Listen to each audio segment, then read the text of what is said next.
so definitely there is like untapped potential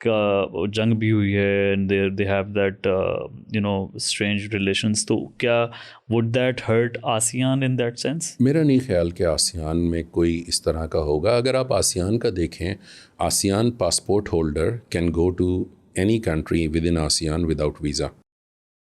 SAARC میں یہ کبھی بھی نہیں رہا. نمبر 1 ایک زمانے میں رہا تھا لیکن وہ نہیں رہا. اسی طرح جب ہم بات کرتے ہیں کہ باقی چیزوں میں جو ان کا کوآپریشن ہے وہ وہاں پہ ہے. کمبوڈیا تھائی لینڈ کے درمیان جو اسکرمشز تھیں وہ بہت ہی چھوٹی سی تھیں. میں نہیں سمجھتا کہ اس کا امپیکٹ بہت لمبے عرصے تک رہے گا. یہی چیز جو ہے وہ میانمار اور تھائی لینڈ کے ساتھ ایک زمانے میں تھی. وہاں پہ بھی کوئی ایسا ایشو نہیں ہے. بائی اینڈ لارج آسیان کے جو لوگ ہیں وہ امن پسند لوگ ہیں. اور وہاں پہ اس طرح کوئی چیزیں جو ہے نیشنلزم, جیسے ہمارے پڑوسی ملک میں جو ہے وہ ایک خاص طرح کا مائنڈ سیٹ کو نرچر کیا جاتا ہے کہ جی پاکستان کے خلاف بات کرو تو بات ہوگی. اچھا, یہ میں بات کہہ رہا ہوں شاید آپ کاٹ بھی دیں, لیکن میرا جو آبزرویشن رہا ہے وہ یہ ہے کہ انڈیا جو ہے وہ بہت زیادہ آبسیسڈ ہے پاکستان کے بارے میں, ان لائک کہ پاکستان آبسیسڈ ہو انڈیا کے بارے میں. ہمیں کوئی فرق نہیں پڑتا کہ وہ اگر جا رہے ہیں اوپر بہت اچھی بات ہے, آپ جائیں, جو محنت کرے گا اوپر جائے گا. یہ اگر یہ مائنڈ سیٹ اگر آ جائے گا تو وہ اس طرح کی چیزیں نہیں ہوں گی. دیکھیں زندگی اپنی خوبیوں پہ گزرتی ہے, دوسروں کی خامیوں پہ نہیں. انفارچونیٹلی جو ہمارے پڑوس ملک میں جو ان کے ڈیسیجن میکرز ہیں وہ اس چیز کو ریئلائز نہیں کر رہے. جس دن وہ ریئلائز کریں گے یہ چیزیں بہت بہتر ہو جائیں گی. I think it has become a political agenda for them, اور پاکستان جو ہے وہ that has become a buzz word جو بکتا ہے. جی, اور آئی تھنک کہ they are increasingly becoming really polarised as well. مجھے نہیں پتا کتنی وہاں پر اس چیز کی ان کو ریئلائزیشن ہے, بٹ جو ہم نے ضیاء الحق کا ٹائم پراؤلی دیکھا تو آج بھی اس کا خمیازہ بھگت رہے ہیں, تو وہ شاید ان کا ٹائم اب شروع ہوا ہے وہ بولا. بالکل. اور اس میں دیکھیں ہماری زبان ایک ہے, باقی چیزیں ایک ہیں, اور جو بالی ووڈ کی موویز ہیں وہ وہاں یہاں دیکھی جاتی ہیں, پاکستانی ڈرامے انڈیا میں دیکھے جاتے ہیں. تو اسی نوٹ پہ اگر میں بات کروں گا کہ وہاں پہ جو سچویشن ہے وہ ایک گانا شاید آپ کو یاد ہوگا, تیرے نام سے شروع تیرے نام سے ختم. تو انفارچونیٹلی ان کا میڈیا جو ہے وہ پاکستان کے نام سے شروع ہوتا ہے, پاکستان کے نام پہ ختم ہوتا ہے. تو I think is mindset سے باہر نکلنا ہوگا. مطلب بہت بڑا ملک ہے وہ, ہم اس کے 1/6 بھی نہیں ہیں. تو بڑے بھائی اگر چھوٹے بھائی کو اس طرح کرے گا تو وہ چیزیں آگے نہیں جا پائیں گی. اور آئی تھنک یہی چیز جو ہے آسیان نے بہت پہلے ریئلائز کر لی. کمبوڈیا جو ہے 16-17 ملین کی آبادی ہے, تھائی لینڈ جو ہے تقریباً 70 ملین کی آبادی ہے. تھائی لینڈ جو ہے کبھی بھی اس کو ایسکلیٹ نہیں کرے گا کہ وہ کمبوڈیا کے اور تھائی لینڈ کے درمیان ریلیشن شپ خراب ہوں. نمبر 1. نمبر 2, دیکھیں وہاں ٹورزم بھی ہے. اگر ٹورزم وہاں پہ سچویشن ایسی ہوگی تو لوگ نہیں آئیں گے وہاں پہ ٹورزم کے لیے. اچھا, انفراسٹرکچر امپورٹنٹ ہے, آپ کا ویزا وہ امپورٹنٹ ہیں بزنس کرنے کے لیے, ٹورزم کے لیے, پڑھائی کے لیے. تھائی لینڈ بہت سارے لوگ پڑھنے کے لیے جاتے ہیں, ویتنام نہیں جاتے کیونکہ ویتنام میں انگلش کی آپشنز بہت کم ہیں. ایک تو یہ ریزن ہے. دوسرا یہ کہ ملیشیا میں لوگ جاتے ہیں کیونکہ وہاں انگلش بولی جاتی ہے, حلال کھانا آرام سے مل جاتا ہے. ویتنام میں تھوڑا سا ایشو ہے بہرحال کھانے کا کیونکہ زیادہ تر چیزوں میں پورک ہے, تو وہاں پہ کھانا ایک مسئلہ ہے. لیکن اب انکریزنگلی حلال آپشنز بڑھتی جا رہی ہیں. انفیکٹ ویتنام کے جو ویجیٹیرین آپشنز ہیں these are one of the best in the world, in the sense کہ وہ جب وہاں پہ ویجیٹیرین میں جاتے ہیں تو وہ 100% ویجیٹیرین میں جاتے ہیں. وہاں پہ وہ ایون انڈا بھی سرو نہیں کرتے اس کے اندر. تو it's something like that. Options تو وہاں پہ ہیں لیکن یہ کہ ان کو ایکسپلور کرنا پڑتا ہے. ایکسپلور کرنے کے لیے لینگویج آنی چاہیے. تو یہ ایک ویشس سائیکل ہے جہاں جب وہ بریک ہوگا تو چیزیں آگے جائیں گی. And talking about India Pakistan again, کہ Pakistan India are part of SCO, although اس کا فوکس جو ہے وہ سیکیورٹی سے ریلیٹڈ زیادہ ہے.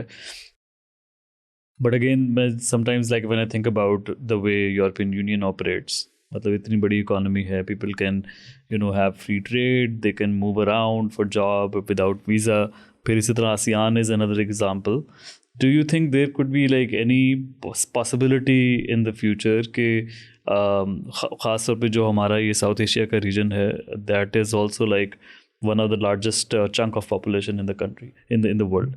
تو could there be like any, آپ کو کوئی ہوپ نظر آتی ہے کہ we could see any organization or economic bloc this way جس طرح سے یورپین یونین ہے یا آسیان ہے؟ دیکھیں ہوپ اگر نہیں رہے گی تو پھر ہم کیا کریں گے. یہ تو مطلب ایک بڑی چیز ہے کہ ہوپ رہنی چاہیے. کیا نیئر فیوچر میں ایسا ہوگا؟ میرا نہیں خیال. کہ جو آپ نے بڑی اچھی اگزامپل دی کہ 80s میں جو پولرائزیشن ہم نے دیکھی ہے وہی پولرائزیشن جو ہے وہ انڈیا میں نظر آ رہی ہے اور اس کی وجہ سے چیزیں بہت زیادہ جو ہیں وہ ساؤتھ ہو جائیں گی. تو یہ تو ہمیں دیکھنا پڑے گا. انڈیا پاکستان کے درمیان ٹریڈ ابھی بھی ہو رہی ہے, وہ چاہے دبئی کے تھرو ہو چاہے کسی اور ملک کے تھرو, ٹریڈ تو ہو رہی ہے. اور بہت سارے لوگ ہیں جو کہتے ہیں کہ جی ہم تو دبئی کے تھرو منگاتے ہیں, تو تھرڈ کنٹری جو ہے اس کا فائدہ اس کو ہو رہا ہے اور ہم جو ہے اس کے پرائس پے کر رہے ہیں. یہ ایسی ہے جو کہ سو کال ٹرمپ ٹیرف میں امریکن کنزیومر جو ہیں وہ زیادہ پرائس دیں گے, ٹیرف ہوگا تو ظاہری بات ہے وہ چائنا کا یا انڈیا کے جو مینوفیکچررز ہیں وہ ایبزارب تو نہیں کریں گے اس کو, وہ پاس آن کر دیں گے. یہی چیز پاکستان انڈیا کے ٹریڈ کے درمیان ہے. جہاں پہ ٹریڈ ہوتی ہے وہاں پہ جھگڑے نہیں ہوتے, یہ فیکٹ ہے. جو آپ نے یورپین یونین کی مثال دی, آسیان کی مثال دی, جس وقت اس ریجن میں ٹریڈ ہونا شروع ہو جائے گی اس وقت یہ سارے جھگڑے آہستہ آہستہ ختم ہو جائیں گے. دیکھیں پرابلم ہر جگہ رہتی ہیں. پاکستان میں بھی اگر آپ دیکھیں تو پرابلم یہاں پہ بھی ہیں جب ہم صوبوں کی بات کرتے ہیں دوسرے لوگوں کی, لیکن اس کا مطلب یہ نہیں ہے کہ ہم لڑ رہے ہیں. وہ problem is part of life, لیکن اس کو ہمیں ختم کرنا ہوگا. اس میں دونوں ملکوں کا جو گورنمنٹس ہیں ان کو اس پہ اسٹینڈ لینا ہوگا کہ اس کو کس طرح ختم کیا جا سکے. اب اس میں آپ دیکھیں جو آپ نے یورپین یونین کی مثال دی, اس میں دیکھیں سارے ملک آپس میں لڑ رہے تھے بہت بری طرح, اور اس کے بعد جب انہوں نے سیٹل کیے اپنے ڈفرینسز تو آج وہاں پہ بارڈرز موجود نہیں ہیں. آسیان میں ابھی بھی بارڈرز موجود ہیں, لیکن ابھی بات ہو رہی ہے کہ جی ایک ویزا میں آپ 3 ملک جا سکتے ہیں. وہ جب ہو جائے گا تو وہ ایک اچھی بات ہوگی. تو اسی طرح آہستہ آہستہ چیزیں آگے جائیں گی, اور آئی بلیو کہ with the help of technology things are moving towards betterment. جب اے آئی اور باقی چیزیں آ رہی ہیں, اگر آپ سنگاپور ریسنٹلی گئے ہوں تو آپ نے دیکھا ہے کہ وہاں کوئی امیگریشن آفیسر نہیں ہوتا, آپ صرف پاسپورٹ اسکین کرتے ہیں چلے جاتے ہیں. سنگاپورین جو سٹیزن ہیں ان کو تو پاسپورٹ بھی نہیں چاہیے, ان کا فیس اسکین کر کے جانے دیتے ہیں وہ. تو it's something like that. تو اگر یہ چیزیں جب ہم کریں گے تو جو الزامات لگائے جاتے ہیں کہ جی ٹیررسٹ آ رہے ہیں اینڈ دس اینڈ دیٹ, تو وہ ساری چیزیں تو ختم ہو جائیں گی. اور اسی طرح ہیومینٹی ایز اے ہول جو ہے وہ بیٹرمنٹ کی طرف جائے گی, اور وہ بہت ضروری ہے. کیونکہ جنگ کب تک لڑیں گے اور کہاں تک لڑیں گے, کیونکہ دونوں طرف غربت دونوں طرف ہے, دونوں طرف کو ہمیں دیکھنا ہے, ان کو سنبھالنا ہے, ان کو تعلیم بھی دینی ہے, ان کو پڑھانا بھی ہے. ہمارے پاس شاید نمبرز جو ہیں وہ کم ہوں, پرسنٹیج جو ہے زیادہ ہوگی, نمبر کم ہوں گے. انڈیا کی چھوٹی پرسنٹیج بھی بہت بڑا نمبر بن جاتا ہے. تو وہ یہ دیکھنا پڑے گا ہمیں. That's true. And I hope that we get to see an arrangement like that. And I feel کہ European union is a perfect example of how جس طرح آپ نے کہا کہ فار سینچریز مطلب کہیں 300-400 سال جو ہے وہ لڑتے رہے ہیں آپس میں, but once they got together they have a euro as a one single currency, اور وہ ویزا کے کوئی ریسٹرکشنز نہیں ہیں اور all of that. And I think like it ultimately just improves the quality of life for a common person. بالکل بھائی. جب آپ کو ہر وقت یہی ہوگا کہ کبھی کچھ ہو نہ جائے, جیسے ابھی مئی اور جون میں جو سچویشن ہوئی ہے وہاں پہ کئی شہروں میں یہ خوف تھا کہ کچھ ہو نہ جائے, اور وہ جب اس طرح ہوگا تو آپ کے کتنے ٹائم تک جائیں گے اس کو لے کے. اور رضوان صاحب آپ نے you have closely seen last 17 years میں کہ کس طرح سے ویتنام ہیز پروگریسڈ. مطلب ان 17 سالوں میں آپ نے دیکھا ہوگا کہ بہت تیزی سے یہاں پہ چونکہ ترقی ہوئی ہے. تو پاکستان کے لیے like what exactly you feel now that you living there working there, کہ کون سے ایسے کی ایریاز ہیں جو کہ we can take some of the lessons from Vietnam and implement that in our country to improve our economy? دیکھیں اس میں بہت سارے ایریاز ہیں. انفارچونیٹلی میں ہر ایک پہ بات نہیں کر سکتا کیونکہ میں پاکستان مجھے واپس بھی آنا ہوتا ہے تو وہ ایک الگ چیز ہے. لیکن اگر اس کو نیوٹرل اگر آپ دیکھیں ریگارڈلیس آف اینی تھنگ, ایک تو ایجوکیشن بہت ضروری ہے. Like you mentioned کہ over 90% of the population 96% literacy rate ہے. Literacy rate. میری اسی طرح جو بات ہو رہی تھی اے آئی ٹی کے پروفیسر ہیں ڈاکٹر نوید سے, he was mentioning کہ 95-96% 90 to 95% وہاں پر بھی جو ہے وہ لٹریسی ریٹ ہے. جی. اب اس میں دیکھیں اس میں ہونا یہ چاہیے کہ پرائمری ایجوکیشن جو ایلیمنٹری ایجوکیشن کہلاتی ہے اس کو کمپلسری کریں، اس میں ہر بچہ جائے ریگارڈلیس کہ وہ اس کے پاس مینز ہیں یا نہیں ہیں. پاکستان میں باقی ملکوں میں اگر ہم دیکھتے ہیں تو وہاں پہ 2 یا 3 ایجوکیشن سسٹم ہوتے ہیں، international school, by lingual school, public school. Unfortunately ہمارے ملک میں جو ہے میرا خیال سے کوئی 72 کے قریب جو ہیں وہ ایجوکیشن سسٹم ہے. انٹرنیشنل اسکول ہو گئے، پھر اس کے بعد پرائیویٹ اسکول ہو گئے، پرائیویٹ اسکول میں بہت ساری ورائٹی آ گئی، پھر اس کے بعد مدرسہ آ گئے، پھر اس کے بعد اور بہت ساری چیزیں آ گئیں. بچے جو ہیں وہ چائلڈ لیبر کی اگر ہم بات کرتے ہیں تو وہ بھی ایک بہت بڑا ایشو ہے. تو اس طرح کی ساری چیزیں ہیں جس کو ہمیں ٹیکل کرنا پڑے گا. پہلی بات ویتنام کی اگر مثال اگر آپ دیکھیں تو وہاں پہ انہوں نے ایک کام جو کیا ہے اسکول کے اندر، اسکول میں کوئی پالیٹکس نہیں پڑھائی جاتی اور کوئی ریلیجن نہیں پڑھایا جاتا. It is not allowed.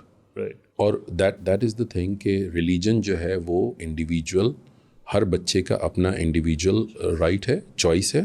اور I think it make sense کہ اگر اسکول میں آپ ریلیجن پڑھیں گے تو جو ٹیچر کے ریلیجس ویو پوائنٹس ہیں وہی آپ کو ملیں گے. اگر آپ کے پیرنٹس آپ کو ریلیجن سکھائیں گے تو آپ وہ سیکھیں گے جو آپ کے پیرنٹس کر رہے ہیں. اور دا بیسٹ آپشن از کہ آپ جب اس کو پڑھیں، قرآن کو پڑھیں، اس کو سیکھیں، سمجھیں اور اس کو آگے لے کے جائیں. تو اور اگر کوئی جیسے ابھی ایک بہت ریسنٹلی کوئی ابھی ایک ہوا تھا کہ کوئی نان مسلم تھا، اس کے اسلامیات میں بہت زیادہ نمبر آ گئے تھے. اب وہ اس کو اسلامیات کیوں پڑھنی پڑ رہی ہے؟ سوال یہ ہے. اس کی اگر اپنی چوائس ہے تو well and good, doesn't matter. تو وہ ایک الگ چیز ہے. تو وہ ہمیں اس کو تھوڑا سا دیکھنا پڑے گا کہ کیا ہے. اچھا، ایک چیز جو ہمارے نہیں پڑھائی جاتی وہ ہے ویل بینگ. ہمارے یہاں کہیں پہ بھی نہیں پڑھایا جاتا کہ مینرز کیا ہیں. اگر آپ جاپان میں دیکھیں 10 سال کی عمر تک بچوں کو کوئی تعلیم نہیں دی جاتی، صرف مینرز سکھائے جاتے ہیں کہ کس طرح بیٹھنا ہے، کس طرح کھانا کھانا ہے، کس طرح صفائی کرنی ہے. 10 سال کے بعد وہ پڑھنا شروع کرتے ہیں. ہمارے یہاں 4 سال کا بچہ جو ہے وہ کنڈر گارٹن میں جا کے ABCD رٹنا شروع ہو جاتا ہے اور ساری زندگی پھر وہ ABCD رٹتا رہتا ہے. میں اپنی بات کروں، مجھے 4 سال کی عمر میں پہلی کلاس میں داخل کرا دیا گیا تھا. اب آپ اس کو کیا کریں گے آپ؟ ٹھیک ہے جی. تو ایک تو یہ چیز ہمیں دیکھنی پڑے گی. اچھا، پھر ہم بات کرتے ہیں کہ تعلیم و تربیت. تو تعلیم جو ہے وہ چلیں جیسی بھی ہے، ٹوٹی پھوٹی، وہ تو مل رہی ہے. تربیت کہاں سے ملے گی؟ کیا گھروں میں تربیت دی جا رہی ہے؟ دی جا رہی ہوگی، بالکل، میں اس کو کوشچن نہیں کر رہا. لیکن کیا وہ تربیت کافی ہے؟ اور مجھے جو ہے کئی لوگوں نے بولا کہ آج کل جو ہے وہ سچویشن ایسی ہے، ابھی ریسنٹ میرے ٹرپ پہ، کہ ہر کوئی لڑنے کو تیار ہے. اور ہو سکتا ہے ایسا ہو، کیونکہ میں جو ہے بہت زیادہ میرا ایکسپوجر نہیں رہا ہے، لیکن بہرحال یہ ہوا ہے. جیسے ابھی ریسنٹلی لاہور میں جو ہے 4 لوگوں کا قتل ہو گیا کیونکہ بد زبانی اور 30 روپے کی تکرار، واٹ ایور جو بھی ہوا ہے. تو وہ یہ ساری چیزیں دیکھیں، برداشت جو ہے نا وہ بہت امپورٹنٹ چیز ہے. اور اس کے ساتھ تعلیم دینا بہت ضروری ہے. اسلام بڑا پیارا مذہب ہے اور اس کو اسی طرح ہمیں سمجھنا چاہیے، اس کو امپلیمنٹ کرنا چاہیے کہ ہم اسلام کو سمجھیں اور اس پہ عمل کریں. یہ بہت امپورٹنٹ چیز ہے. پھر ہمارا ایم کیا ہے؟ ہم اس ایم کو ہمیں دیکھنا چاہیے. آخرت میں کامیابی جو ہے وہ بہت ضروری ہے اور دنیا میں بھی کامیابی ضروری ہے. اب دنیا کی کامیابی یہ ہے کہ آپ کسی کو آپ پڑھا دیں، کسی کو آپ ان کے ساتھ اچھا کام کر دیں، کسی کو ہنر سکھا دیں. مجھے پنجاب کا نہیں پتہ، لیکن کراچی یونیورسٹی میں جب آپ بیچلرز کرتے ہیں، بیچلرز ڈگری یا ماسٹرز ڈگری کرتے ہیں، تو وہاں پہ ایک آپ ایفیڈیوٹ یا حلف نامہ دیتے ہیں کہ آپ کم از کم ایک انسان کو خواندہ بنائیں گے. I'm sure کہ کسی نے یہ پڑھا بھی نہیں ہوگا اس فارم میں، بس سائن کر دیتے ہیں ہم. تو یہ مجھے ابھی تک یاد ہے، حالانکہ بہت پرانی بات ہو گئی، لیکن مجھے ابھی تک یاد ہے. اور اگر میں اگر اپنی بات کروں تو میرا خیال سے میرے کوئی 10,000 سے زیادہ اسٹوڈنٹ ہوں گے پوری دنیا میں، وہ ایک الگ بات ہے. لیکن ہم اس پہ کیا کر رہے ہیں؟ ہم اپ اسکلنگ پہ کیا کر رہے ہیں؟ ہمیں یہ سوچنا پڑے گا. یہ انٹرسپیکشن ہے جو ہمیں لازمی کرنی پڑے گی. جب تک ہم یہ نہیں کریں گے ہم آگے نہیں جا پائیں گے. سو ان نٹ شیل تعلیم و تربیت، جی، دونوں چیزیں جو ہیں. سو آئی تھنک لائک وہی ہوتا ہے some times when we think about کہ پاکستان کی ترقی میں کیا عوامل ہو سکتے ہیں، تو we try to think of very innovative ideas, کوئی کچھ کر لیں، you know. But I think if we stick to the basics, that's all we need to do to start improving. دیکھیں، فاؤنڈیشن صحیح ہونی چاہیے نا. بنیاد صحیح نہیں ہے تو گھر کیسے سیدھا ہوگا؟ بات یہ ہے. ہمیں تو اس پہ فوکس کرنا ہے. اور یہی چیز دیکھیں, کسی بھی اس کو دیکھ لیں آپ, یورپین یونین کو دیکھ لیں, جاپان کو دیکھ لیں, کوریا کو دیکھ لیں, انہوں نے تعلیم پہ فوکس کیا اور وہ آگے گئے. ویتنام کو دیکھ لیں, تعلیم پہ فوکس کیا. 50 سال میں بالکل تباہ و برباد نیشن سے دے آر پاور ہاؤس. تو وہی جو امریکہ کے ساتھ ان کی جنگ ہوئی ہے اس کے بعد دے ور کمپلیٹلی ڈیواسٹیٹڈ. جی بالکل. اور اس ٹائم کے سے لے کے اب تک the amount of progress they have made, بالکل, that's phenomenal, and that's primarily because of education. Exactly. میں آپ کو ایک انٹرسٹنگ واقعہ سناؤں اس میں کہ جب میں گرین فیلڈ فیکٹری بنا رہا تھا, اس کی کنسٹرکشن چل رہی تھی, وہاں پہ فیکٹری گراؤنڈ سے ہمیں RPG ملا ہے, راکٹ پروپیلڈ گرینیڈ, جو امریکن ٹائم سے وہاں پڑا ہوا تھا, اور اس کو پھر پولیس نے آ کے اس کو ڈیفیوز کر کے لے کے گئے ہیں. اچھا, اور وہ جو مائنز بناتے تھے اس طرح سے, اسی طرح کی چیز. جی وہ وہاں پہ, اور وہ ایکٹیو ہیں ابھی بھی, وہ ابھی تک وہاں پہ موجود ہیں, لیکن people are living with that. Right. Before we can conclude, I would want you to tell us about the best advice that you have ever received. I think بہت ساری ایڈوائس ہیں, لیکن اگر کسی ایک ایڈوائس کی بات کروں تو وہ ایڈوائس یہ ہے کہ آپ نے زندگی میں جو ہے اپنے آپ کو اپ اسکل کرنا ہے, آپ نے رکنا نہیں ہے. کیونکہ زندگی میں جو ہے آپ اسکل کے پوائنٹ آف ویو سے یا تو آپ اوپر جاتے ہیں یا آپ نیچے جاتے ہیں. اگر آپ سمجھ رہے ہیں کہ آپ اوپر نہیں جا رہے تو اس کا مطلب یہ نہیں ہے کہ آپ اپنی جگہ پہ کھڑے ہوئے, بلکہ آپ نیچے جا رہے ہیں. تو یہ چیز بہت امپورٹنٹ ہے کہ ہمیں دیکھنی ہے کہ ہم کس طرح اپنے آپ کو اپ اسکل کریں اور آگے لے کے جائیں. جب ہم یہ کرنا شروع ہو جائیں گے تو پھر ہمارے بہت سارے مسائل جو ہیں وہ حل ہو جائیں گے.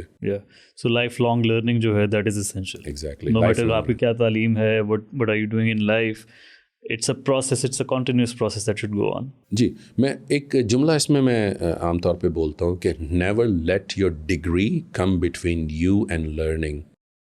اینڈ آئی تھنک کہ یہ اگر اس کو ہم اردو میں بولیں تو کبھی بھی سیکھنے کے عمل کے درمیان میں اپنی ڈگری کو نہ آنے دیں. جس وقت آپ نے اپنی ڈگری رکھ دی سیکھنے کے عمل میں اور اپنے درمیان, تو آپ کے سیکھنے کا عمل ختم ہو جائے گا. That's an amazing thought. It makes perfect sense. کیونکہ ہمارا یہاں پہ جو تعلیم سے مراد صرف یہی لی جاتی ہے کہ آپ کے پاس ڈگری کیا ہے. Whereas a lot of people you see کہ they are educated but they are not acting educated. جی, یا وہ تربیت والی جو بات آپ نے کی ہے, ناٹ اونلی دیٹ, وہ سیکھنے کا عمل ختم ہو جاتا ہے آپ کا. دیکھیں, moving forward the most important skill is unlearn and relearn. جب آپ وہ ان سب چیزوں کو چھوڑ دیں گے جو آپ کو سیکھی ہوئی ہیں, ان کو بھلا کے دوبارہ نئے سرے سے سیکھیں گے, آپ آگے جائیں گے. اور any book that you recommend us to read? A lot of books. I would say کہ قرآن, اس کو پڑھ کے سمجھیں, وہ آپ کو بہت زیادہ گائیڈنس دیتا ہے اگر ریلیجس کی بات کرتے ہیں. دوسرا, اگر آپ بات کرتے ہیں کہ آپ کو کیا سیکھنا چاہیے, تو جو بھی ریلیونٹ ٹیکنالوجیز آپ کی چل رہی ہیں اس کے بارے میں پڑھیں, اس کو سیکھیں. For example AI and others. میں بہت ساری چیزیں پڑھتا ہوں, اس کی کوئی لمٹ نہیں ہے. میں فلاسفی بھی پڑھتا ہوں, میں لٹریچر بھی پڑھتا ہوں, میں نے song of ice and fire بھی پڑھا ہوا ہے. تو اگر آپ دیکھیں گے تو بہت ساری چیزیں ہیں جو پڑھیں. لیکن اگر آپ کسی پرٹیکولر بک کی بات کرتے ہیں تو آئی ووڈ ریکمینڈ کہ آپ پڑھیں جوناتھن لیونگسٹون سیگل. اس کو کچھ لوگ اس طرح پڑھتے ہیں, لیکن اس کا جو اصل نام ہے Jonathan Livingston Seagull. It's an amazing book. میں نے زندگی میں شاید ہی کوئی بک پوری پڑھی ہو ایک سٹنگ میں. یہ بک ایسی ہے, جب میں نے اس کو شروع کیا تو میں اس کو ختم کیے بغیر چھوڑا نہیں. یہ فری PDF اویلیبل ہے, آپ سرچ کریں گے جوناتھن لیونگسٹن سیگل, آپ کو مل جائے گی. And it's all about life, that what you are doing. So find the purpose of your life is the most important thing. More of a self-help book? It's a self-help book, yes. Yeah. But it's more about that your aspirations are important. اسی سے ملتا جلتا concept جو ہے happy fat, ایک movie ہے, شاید آپ نے دیکھی ہوگی. Similar concept but different style, but the book is amazing. وہ آپ پڑھیں گے تو آپ کو اس میں مزہ آئے گا پڑھنے میں. پرفیکٹ. انشاءاللہ I'll check it out. Thank you so much, Rizwan Khan. Second time on the show. Thank you very much. It's always a pleasure talking to you, and I hope you join us soon again. Inshallah.